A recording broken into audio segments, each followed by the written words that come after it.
are back home and we had an awesome day of offshore fishing. We caught that Mahi Mahi, which is right here, and we haven't caught a Mahi in a while, so you know what? We only caught that one fish, but I'm really happy. So it was a very successful day for us, especially when we caught our bait the day before and we didn't actually buy bait.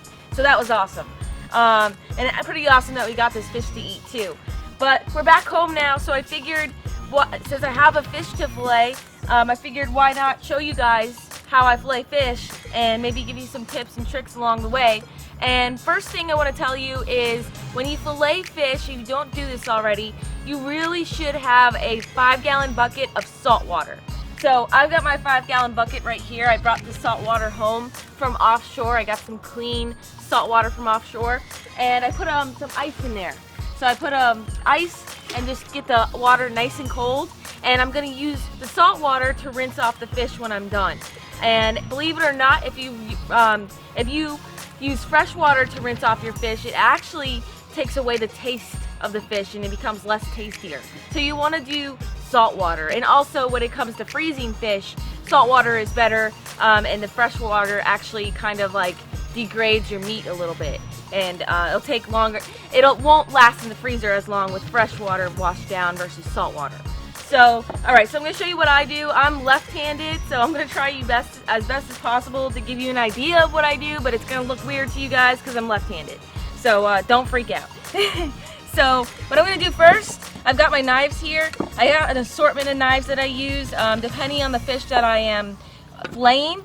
And sometimes, like, the thicker the thicker the skin is, the thicker the knife I will use. That is more that doesn't bend as much. So what I'm going to do is lay the knife down. I'm going to sharpen it real quick, and I've got a sharpener here with coarse or fine, so I'm going to use fine. And then I'm just going to run the sharpener like this, and that way the knife is not going to hurt me. It's on the ground, it's on the table here. Just give it a couple times. And I like to use a bubble blade to start off with to fillet my fish. But what I'm going to do is, I know everybody is different, everybody has their own personal preferences. I'm going to leave the skin on right now. I'm just going to fillet the fish and just cut the whole fillet off this side. So what I like to do is I start up here towards the head, and I'm kind of just going to stick the knife in somewhere right here. So, and I'm lined up with the back of his dorsal fin here along the bone. And so I'm just going to start going along the bone and working my way down towards the tail and just get my initial cut in. So you can see I'm right on the bone and I'm just working my way down.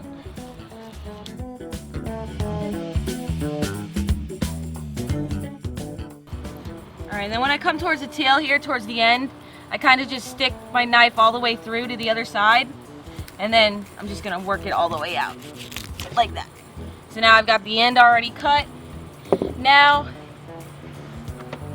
I'm going to, the head of the Mahi also has a ton of meat in it, so I kind of try to take as much head meat as possible. So I just ran the knife extra through here, but there's meat all the way up to here.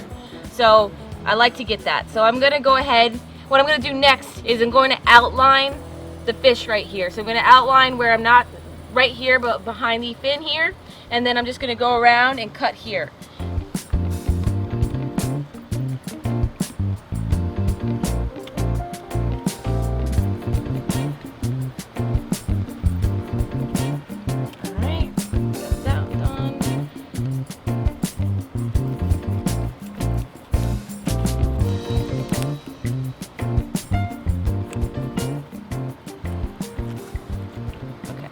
So now I've got that piece done. So basically all I'm going to do now is just work the knife and separate the meat from the actual bone, and just basically lay the fillet over.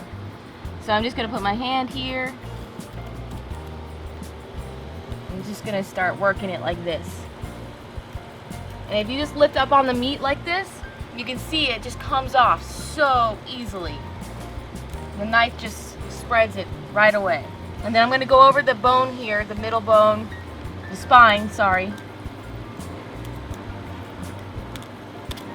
Like that.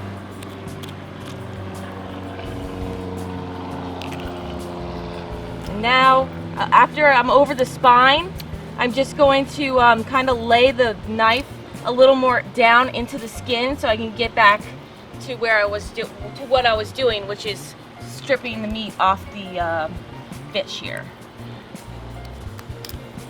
So I got that. Sorry, watch out. Here we go. And I kind of I get the most, I get on the first side of the fillet, like I like to get the tail part done first, and then I kind of work my way all the way to the head, and then I just flip the whole fillet over. I don't know, that's my preference. Everybody is different. So I'm gonna go like this. Nice and easy. And then there's bones right here, so you kind of have to break them, the rib bones. And then I'm going to go over the belly here.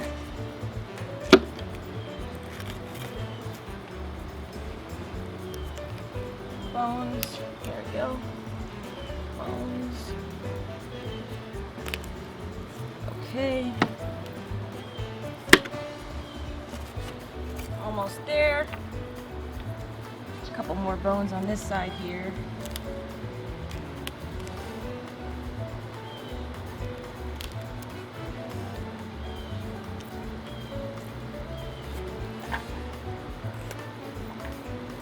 Oh, this mahi, I believe, has a full belly. I'm going to show you his belly because I'm weird like that. I like to just dissect them.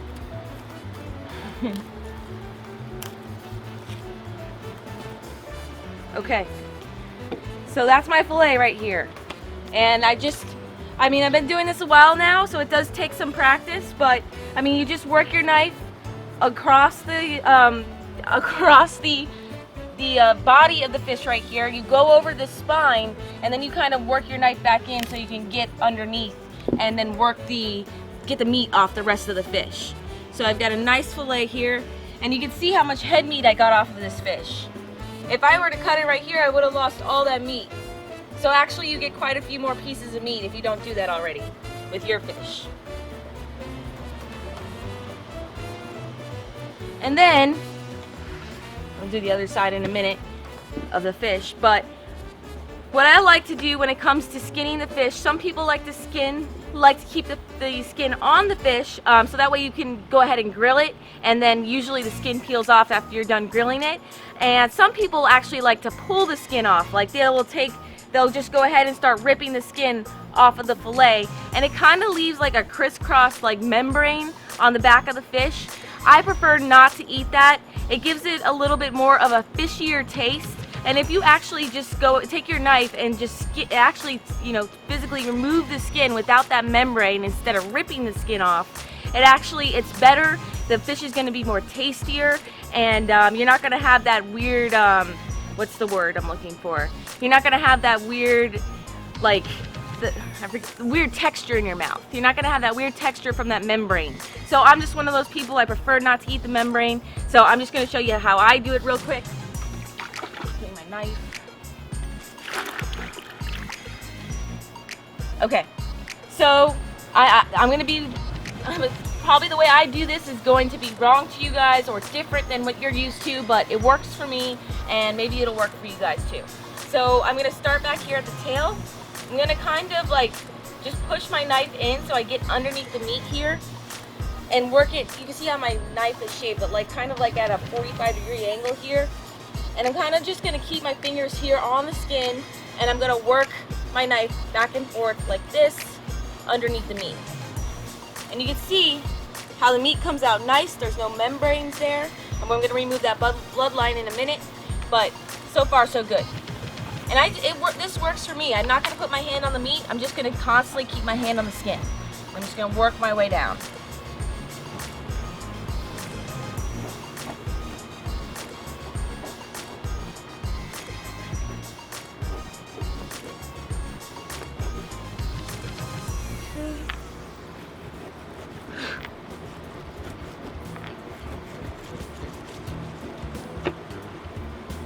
See how it came out? Perfect.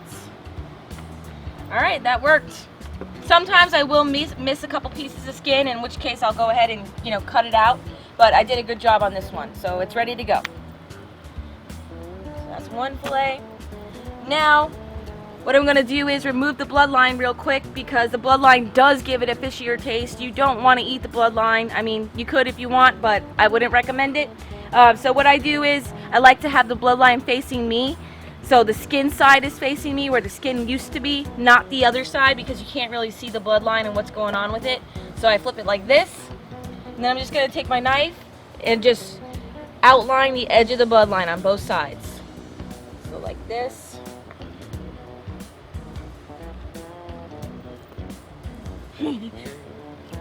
Okay, and now I'm going to do the other side.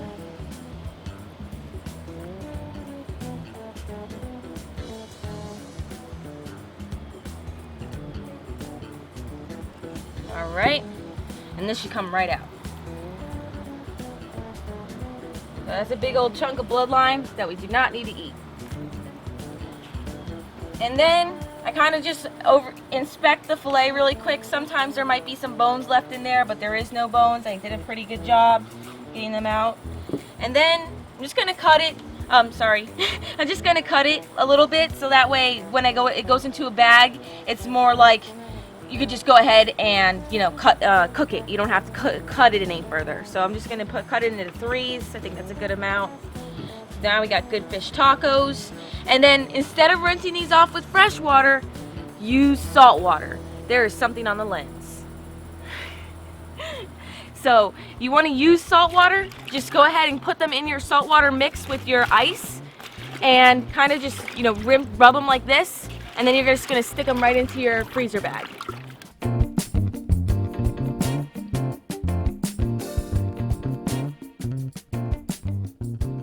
Alright, all done filleting my fish. You see through? That means I did a good job. Cool. Alright, now I'm going to show you really quick the inside of the stomach. I'm like 99% sure the fish. Basically, we hooked the fish and Brian was using a live bait, and his live bait was almost dead. It fell off the hook. Immediately, as soon as the bait fell off the hook, this dolphin went up and ate his bait after it came off the hook. So they're very smart, and I'm pretty sure it's this fish inside his gut. So I'm just gonna kind of cut open here. I'm doing a science experiment. Look at his belly. Oh my god, there's two fish in here. Alright, this is this dolphin's stomach. He's not that big. That's one bait. That's two baits. That's our baits that we caught yesterday. That's insane right now. And this is the bait we kind of side hooked on the sabiki yesterday. We thought he wasn't gonna make it, but he did make it, and he made it inside the belly of a stomach, inside the stomach of a dolphin that was super hungry. And the piece that I fed him was a chunk of one of these baits. So he had eaten 2.5 fish. Crazy. I don't think there's anything else in there. I would hide, no way. Yeah, no, it's empty. But yeah, it's always a good thing to open up their stomachs if you never have in the past, because you never know what they're eating. Sometimes you find squid, you find flying fish, you can find crabs that are inside the weeds, shrimp, you name it, you can find it in their stomach. So it's always a good thing to open up their stomachs, see what they're eating, and then you know for the future. I hope you enjoyed this video of me filleting this fish, and hopefully gave you some how-to information on how you could fillet fish too, and hopefully you took away some tips and tricks as well. So thank you for watching. If you like this video, be sure to give it a big thumbs up. Subscribe to my channel. I have new videos every single day. And until my next adventure, follow your dream and keep on catching.